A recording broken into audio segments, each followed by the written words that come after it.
விஜய் கிட்ட இருந்து இன்னைக்கு வாழ்த்து செய்தி வராம இருக்குமா? கண்டிப்பா வரும். சோ அந்த வகையில தான் விஜய் அவர்கள் வாழ்த்து தெரிவிச்சு ஒரு போஸ்டையும் ட்விட்டர் பக்கத்துல போட்டிருக்காரு.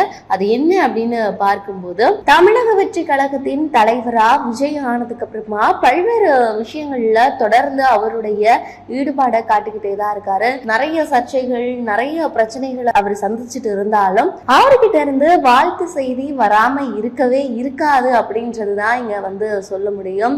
இந்து, கிறிஸ்டின், முஸ்லிம்னு எந்த ஒரு பாகுபாடும் இல்லாம யாருடைய எந்த ஒரு ஃபெஸ்டிவலா இருந்தாலும் உடனடியா எவ்வளவு பிரச்சனைகளுக்கு மத்தியிலையும் அவரு அந்த வாழ்த்து செய்தியை தெரிவிச்சிருவாரு அப்படின்றது நம்ம எல்லாருக்குமே தெரியும். அதுக்கேற்ற மாதிரியே அவர்களுடைய ரசிகர்களும் அவர்களுடைய தொண்டர்களும் வந்து ஏதாவது ஒரு ஃபெஸ்டிவல் அப்படின்னா விஜய் அவர்கள் எப்போ போஸ்ட் போடுவாங்க, அவங்க வாழ்த்து தெரிவிச்சுக்கிட்டாங்களா அப்படின்னு தான் எல்லாருமே எதிர்பார்த்துட்டு இருப்பாங்க.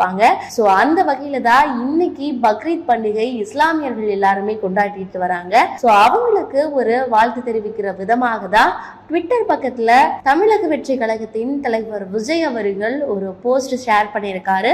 அந்த போஸ்ட்ல என்ன சொல்லியிருக்காரு அப்படின்னு பார்க்கும்போது, இந்த உன்னத தியாகத்தை போற்றும் வகையில பக்ரீத் பண்டிகையை கொண்டாடும் இஸ்லாமிய உறவுகளுக்கு என்னோட மனமார்ந்த வாழ்த்துக்கள் அப்படின்றதையும் தெரிவிச்சிருக்காரு. மேலும் உயரிய தியாகத்தை போற்றும் வகையில இந்த நாள்ல அனைவரிடத்திலும் ஒரு சகோதரத்துவமும் சமத்துவமும் சமய நல்லிணக்கமும் பூர்ண மகிழ்ச்சியும் நீடித்து நிலைக்கட்டும் அப்படின்ற ஒரு அன்பான வாழ்த்துக்களை தான் இப்போது தெரிவிச்சிருக்காரு அப்படின்னே சொல்லலாம்.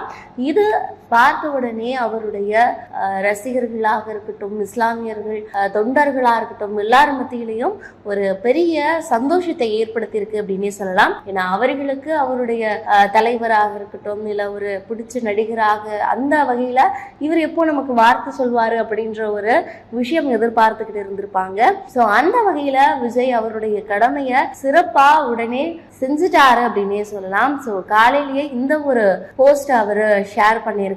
ஷேர் பண்ணி எல்லா இஸ்லாமிய சகோதர சகோதரிகளுக்கும் அவருடைய வாழ்த்துக்களையும் தெரிவிச்சிருக்காரு.